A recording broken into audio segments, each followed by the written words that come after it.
All right, getting into our next unit of study, we're going to stop doing a one sample test and we're going to do a two sample test. We're going to do confidence intervals, we're going to do significance tests, but this time we're going to be comparing two data sets. So this first section we look at comparing two proportions. In our first part of the video, we're going to talk about constructing confidence intervals. In the second part of this section, we're going to look at doing significance tests and interpreting the results of these procedures. So here we go. Let's talk about what this all means. So suppose we want to compare the proportion of individuals with characteristics from population 1 and population 2. What we would do ideally is to take a separate random sample from population 1 and a separate from population 2 and compare them.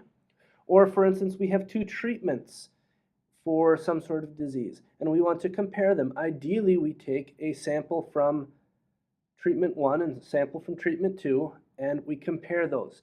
And what we're looking at is two different populations, two different treatments, and each one has a particular parameter value and we collect a statistic from each with maybe a different sample size in each one. So we've seen these before. We can only do this sampling distribution stuff when our three conditions are met. And we talk about the shape, the center, and the spread for each of them. We're talking about an approximately normal shape if NP and N1 minus P are greater than or equal to 10. Our center of our distribution then is our mu sub P hat, that's P, and our standard deviation of the P hats is P1 minus P over N square rooted. And again, this is only calculated if our 10% condition is met. So we're going to look at the sampling distribution of the difference between two proportions. We're going to look at two different schools. At one school, we know that 70% of the students did their homework last night. At a second school, 50% of the students did their homework last night. Suppose from school 1, a counselor takes an SRS of 100 students and records the sample proportion, and school 2 takes an SRS of 200 students and records the sample proportion. What can we say about the difference of these sample proportions?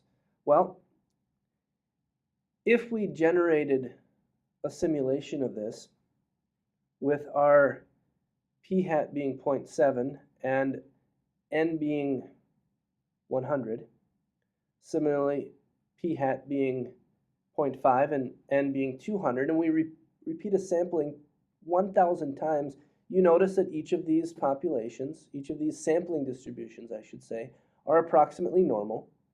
We have our mu, our average P hat being 0.7, our average P hat being 0.5 here. We can calculate our spread, and when we combine them, when we take the difference, P1 minus P2, what do you see? Well, it's still approximately normal. If we subtract the values of center, we get the value of center for this distribution. And the spread is, well, how's that related to these two? Well, thinking back to the previous chapter, I think it was chapter 7, that we looked at sampling distributions, or specifically how when we combine sampling distributions, what happens with spread? Well, you should remember that the variance of the combined event will be the variance of the first plus the variance of the second, whether we're subtracting or adding these two events together. And the mean for a subtraction problem will be the mean subtracted from each individual event. Cool. Therefore, the average value, the mean of our difference of P hats will be P1 minus P2.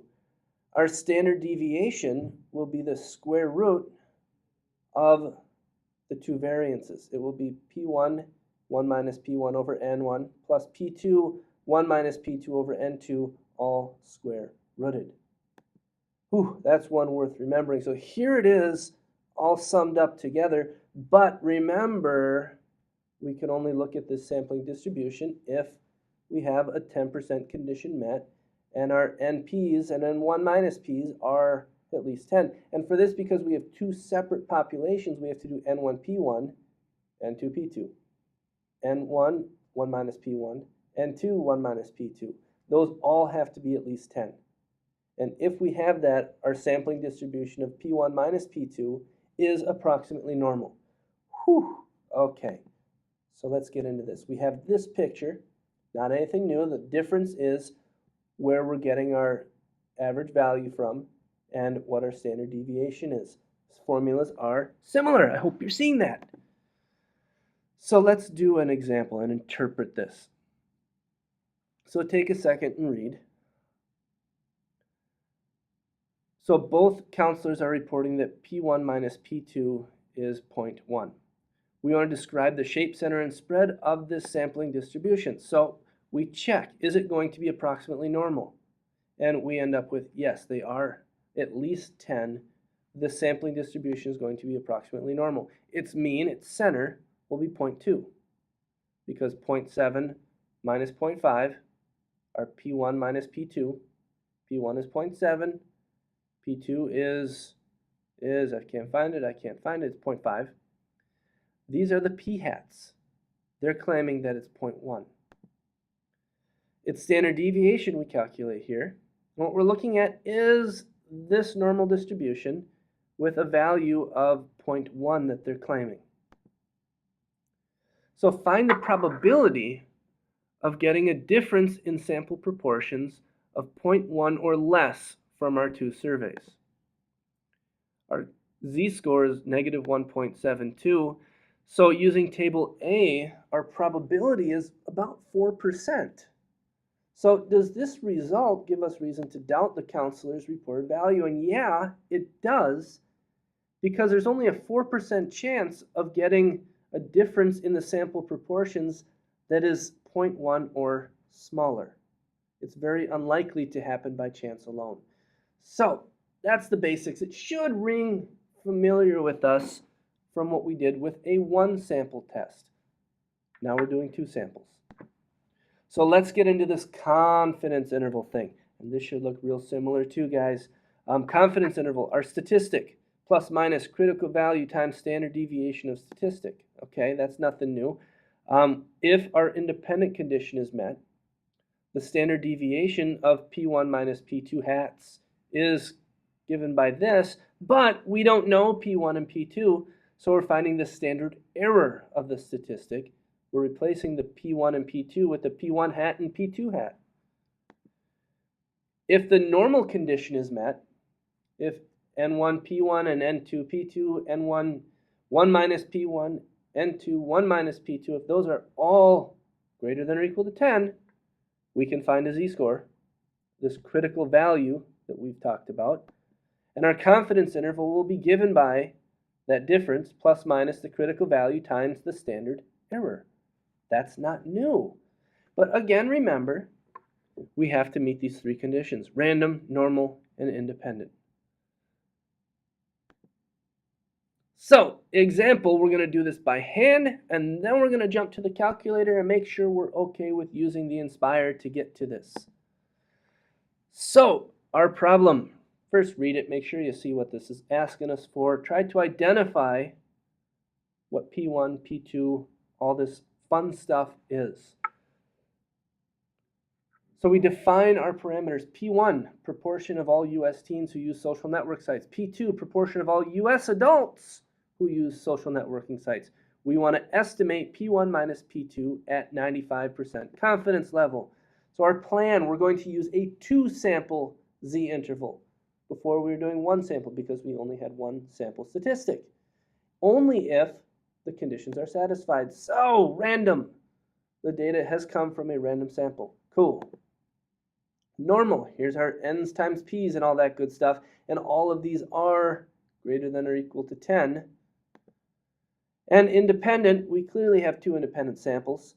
And if we look at each of them, our 10% condition is met. We are sampling without replacement here, ladies and gentlemen. And there are at least 8,000 teens and 22,530 U.S. adults in the United States. So our three conditions are met. We can move forward with constructing our confidence interval. So since the conditions are satisfied, here we go. Two sample z interval. We calculate our p hat 1 minus p hat 2 95% confidence interval means our critical value is 1.96. We calculate our standard error, and we get that. So we are 95% confident that the interval from this to this captures the true difference in the proportion of all U.S. teens and adults who use social networking sites.